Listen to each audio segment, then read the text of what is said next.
হয়, জৈৱিক পদ্ধতিৰে কেনেকৈ মাছ পালন কৰিব লাগে এই বিষয়ে আজি আমি জানিব চেষ্টা কৰিম। মোৰ লগত আছে যিহেতু এজন শিক্ষিত যুৱক, তেওঁ হ'ল এজন শিক্ষক আৰু এই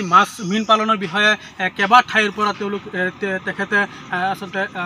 ট্ৰেইনিং লৈছে। বিভিন্ন ঠাইত গৈ প্ৰশিক্ষণ গ্ৰহণ কৰি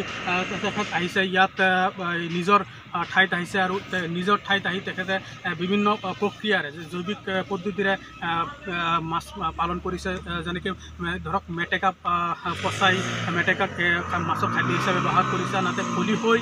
তথা যি খেৰ আছে সেই খেৰসমূহ পচাই মাছৰ খাদ্য হিচাপে দিছে। কোনো ৰাসায়নিক সাৰ প্ৰয়োগ নকৰাকৈ তেখেতে মাছসমূহ পালন কৰিছে আৰু বিশেষভাৱে লাভান্বিত হৈছে। মোৰ লগত তেখেত আছে আৰু তেখেতৰ পৰা এই বিষয়ে আমি জানিব চেষ্টা কৰিম। হয়, কি ক'ব, যিহেতু আপুনি জৈৱিক পদ্ধতিৰে মীন পালন কৰি আছে আৰু যিহেতু দেখা গৈছে আমাৰ ইয়াত মেটেকা খুব বেছি পৰিমাণে হয়, এই মেটেকাৰ কেনেকৈ আপুনি মেটেকাক মাছৰ খাদ্য হিচাপে পচাই পেলায়? মেটেকাকে আদি কৰি পুখুৰীত যিবোৰ উদ্ভিদ হয়, আমি যিবোৰক অপতৃণ বুলি কওঁ, যিবিলাক পাৰত হয় বা পুখুৰীৰ পানীত হয়, এইবোৰ আমাৰ কাৰণে এইবোৰক আমি আচলতে আশীৰ্বাদ হিচাপে গ্ৰহণ কৰিব লাগে। এইবোৰ আমাৰ কাৰণে অপকাৰী নহয়, এইবোৰ আমাৰ কাৰণে উপকাৰী।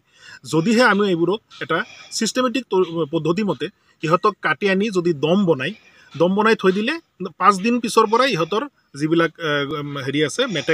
মেটেকাবিলাকেই কওক বা অন্যান্য যিবিলাক গছ গছনি আমি যেতিয়া দম বনাই থৈ দিম পুখুৰীৰ পানীত যেতিয়া থৈ দিয়া হয়, তেতিয়া লাহে লাহে পচিবলৈ আৰম্ভ কৰে। আৰু যেতিয়া পচিবলৈ আৰম্ভ কৰে, পচনশীল বস্তুবোৰেই হ'ল উদ্ভিদৰ পানীত থকা জীৱবোৰৰ খাদ্য। গতিকে যেতিয়াই এই দমবোৰ পচিবলৈ আৰম্ভ কৰিব, মই আপোনাক চিৰিয়েলি ক'ব পাৰোঁ যে যেতিয়া আপুনি দম বনোৱাৰ লগে লগে প্ৰথম দিনৰ পৰাই গ্ৰাছ কাপ মাছৰ কাৰণে এই খাদ্য হৈ পৰে, আৰু তৃতীয় বা চতুৰ্থ দিনৰ পৰা ৰৌ মাছ আৰু বাটা মাছৰ কাৰণে এই খাদ্য হৈ পৰে, আৰু প্ৰায় 8 দিন বা 9 দিনৰ পিছৰ পৰা যেতিয়া ই ভালকৈ পচি যায় তেতিয়াৰ পৰা ই ভকুৱা মাছৰ কাৰণে খাদ্য হৈ পৰে। গতিকে এইটো একেবাৰে শেষ হৈ যোৱালৈকে ই আপোনাক যদি আপুনি এটা ভালকৈ দম এটা বনাব পাৰে, এটা দম যদি বনায়, এনেকুৱা আৱৰ্জনাৰ দম এটা বনায়, ইয়াত আপুনি ইচ্ছা কৰিলে আমাৰ যিটো ধান খেৰ আছে, আমি ধান খেৰটো ইয়াত ব্যৱহাৰ কৰিব পাৰোঁ, বা যিকোনো ধৰণৰ আপুনি কচু গছত যথেষ্ট পৰিমাণে হেৰিয়াৰ কাৰণে মাছৰ কাৰণে মাছে খাব পৰাকৈ উপযুক্ত কিছুমান বস্তু আছে, কিন্তু সেইবোৰ যেতিয়ালৈকে পচি নাযায় তেতিয়া মাছে ডাইৰেক্ট যিহেতু খাব নোৱাৰে, গতিকে এইবোৰক যেতিয়া আমি পচাই দিয়া হয় তেতিয়াহ'লে সেইবোৰ মাছৰ খাদ্য হৈ পৰে। গতিকে এনেকৈ প্ৰত্যেকটো মাছেই আমাৰ এই দমবোৰৰ পৰা খাদ্য গ্ৰহণ কৰিব পাৰে। এইবিলাক পচাতে দেখা যায় বিভিন্ন মানুহে ইয়াত গোবৰ আৰু খলিহৈ ব্যৱহাৰ কৰি এইবিলাক পচাতে মানুহে মাছে খাব পাৰে। হয়, যদি সেইটো আপুনি যদি খলিহৈ আৰু গোবৰ দিয়ে তেতিয়াহ'লে কি হ'ব, এইটো পচন ক্ৰিয়াটো অলপ দ্ৰুত হ'ব, আৰু মাছে কি হ'ল খলিহৈৰ এটা গোন্ধ আছে, আৰু এই গোন্ধটো মাছৰ কাৰণে ইণ্টাৰেষ্টেড গোন্ধ, মাছে ভাল পায় সেইটো, সেই গোন্ধৰ কাৰণে মাছে এইটো খাবলৈ ভাল পায়। কিন্তু যদি আপুনি একো নিদিয়েও তেতিয়াও এইটো মোটামুটি 20 দিন 25 দিনৰ ভিতৰত ইয়াক মাছে খাই শেষ কৰি দিব পাৰে। আৰু যদি খলিহৈ আৰু গোবৰ অলপ চলপ দি দিয়ে তেতিয়াহ'লে ইয়াত আৰু কিছুমান গোবৰটো দি দিয়াৰ লগে লগে ইয়াত কেঁচুজাতীয় অলপ প্ৰাণীৰ সৃষ্টি হয়, যিবোৰ মাছৰ খাদ্য হয়। গতিকে মোটামুটিভাৱে আমি জৈৱিক পদাৰ্থ যদি ব্যৱহাৰ কৰোঁ তেতিয়াহ'লে এই পদাৰ্থখিনিয়ে ডেফিনেটলি মাছৰ খাদ্য হ'ব। 3 দিনত হওক আৰু লাগিলে 20 দিন পিছত হওক, কিন্তু ডেফিনেটলি মাছৰ খাদ্য হ'ব। যিহেতু দেখা গৈছে আপুনি ইয়াৰ বাহিৰেও আপুনি খেৰ আৰু খলিহৈ এনে পচাই পেলাই মাছৰ খাদ্য হিচাপে দিয়ে, কেনেকৈ কৰে? সেই পদ্ধতিটো হ'ল যে আপুনি এটা ড্ৰামত, মোৰ এই ড্ৰামবিলাক আছে আপোনালোকে দেখি আছে, এটা ড্ৰামত আপোনালোকে প্ৰতি বিঘা মাটিৰ কাৰণে 20 কেজি গোবৰ লৈ তাত আপুনি 5 কেজি খলিহৈ, মাষ্টাৰ্ড অইল কেক, সৰিয়হৰ খৈল যিটো হয়, এই খলিহৈটো আপোনালোকে দি পানীৰে পূৰ্ণ কৰি 5 দিনমান থৈ দিব, আৰু মাজে মাজে অলপ লৰাই থাকিব লাগে। লৰাই থাকিলে ইয়াৰ যিটো গেছ থাকে, গেছটো আউট হৈ যায়। আউট হৈ যোৱাৰ 5 দিন পিছত এইটো এটা মানে জৈৱিক প্ৰক্ৰিয়া হৈ পেলাই খলিহৈ আৰু গোবৰ আপুনি একোৱেই ধৰিব নোৱাৰিব, ই এটা সম্পূৰ্ণ জৈৱিক সাৰলৈ ৰূপান্তৰিত হয়। এইটো যদি পুখুৰীত নহয়, আপুনি যদি গছৰ গুৰিটো দিয়ে, যিকোনো খেতি পথাৰতো যদি ব্যৱহাৰ কৰে তেতিয়াহ'লে আপুনি বাম্পাৰ ফচল পাব, মই গেৰাণ্টি দিব পাৰোঁ। আৰু সেই বস্তুটোৱে যদি পুখুৰীত সিঁচৰিত কৰি দিয়ে, ছটিয়াই দিয়া হয়, গোটেই পানীত যদি ছটিয়াই দিয়া হয়, ছটিয়াই দিয়াৰ লগে লগে কি হ'ব, আমাৰ এই পানীত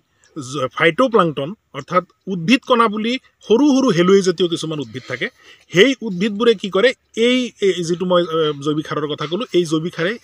সাৰৰ পৰা সি সাৰ শোষণ কৰি পেলাই উদ্ভিদ প্লাংটন ফাইটোপ্লাংটনৰ গ্ৰোথ হয় মানে তাৰ শ্ৰীবৃদ্ধি হৈ যায় হৈ যোৱাৰ লগে লগে পুখুৰীৰ ৰং খুব ধুনীয়া হয় যেনেকৈ সাগৰৰ পানীৰ যেনেকুৱা ৰং হয় ঠিক তেনেকুৱা ৰং হৈ পৰিব তাৰপিছত কি হ'ব ইয়াত জু প্লাংটন বুলি কিছুমান হেৰি থাকে জৈৱিক কণা থাকে সেইবোৰে এই ফাইটোপ্লাংটনবোৰ খাব যেতিয়া সিহঁতৰ খাদ্য উৎপাদন বেছি হ'ব মানে অৰ্থাৎ ফাইটোপ্লাংটন বেছি থাকিব তেতিয়া জু প্লাংটনেও প্ৰজননৰ জৰিয়তে সিহঁতৰ শ্ৰীবৃদ্ধি বেছি হ'ব গতিকে গোটেই পুখুৰীটো ফাইটোপ্লাংটন আৰু জু প্লাংটনে ভৰি পৰিব তেতিয়া আপোনাৰ কাৰণে মাছৰ কাৰণে প্ৰাকৃতিক খাদ্যৰে পুখুৰীটো ভৰপূৰ হৈ পৰে তেতিয়া পুখুৰীৰ পানী সেউজীয়া হৈ পৰে আপুনি একজেক্টলি সেউজীয়া বুলি ক'ব নোৱাৰে এইটো মানে স্কাই ব্লুৰ নিচিনা হয় স্কাই ব্লু টাইপ হয় যেনেকৈ সাগৰৰ পানীটো আমি দূৰৰ পৰা যেনেকৈ দেখোঁ ঠিক তেনেকুৱা এটা ৰং হয় তাৰমানে ইয়াৰ মানে হ'ল যে পুখুৰীত পৰ্যাপ্ত খাদ্য আছে হয় যেতিয়া আপুনি জৈৱ পদাৰ্থৰ দ্বাৰা যেতিয়া আপোনাৰ পানীৰ ৰং যেতিয়া স্কাই ব্লু যেতিয়া হৈ পৰিব তেতিয়া আপুনি এইটো গম পাব লাগিব যে আপোনাৰ পুখুৰীত যথেষ্ট খানা আছে আৰু মই এটা পৰীক্ষা আপোনাক কৈ দিব পাৰোঁ ৰাতিপুৱাৰ সময়ত উঠি পেলাই যে ফাইটোপ্লাংটন আছে জু প্লাংটন আছে নে নাই জু প্লাংটনৰ কাৰণে ৰাতিপুৱা উঠি পেলাই আপুনি এটা গামোচাৰে পুখুৰীৰ উপৰিভাগৰ পৰা অলপ পানী লৈ পেলাই এটা বগা কাঁচৰ গ্লাছত সেই পানীখিনি ঢালি দি পেলাই যদি এনেকৈ যদি চোৱা যায় তেতিয়াহ'লে তাত দেখিব একদম ক্ষুদ্ৰ ক্ষুদ্ৰ কিছুমান প্ৰাণীকণা এনেকৈ দৌৰি ঘূৰি আছে এইবোৰ মাছৰ খাদ্য আৰু এইবিলাকত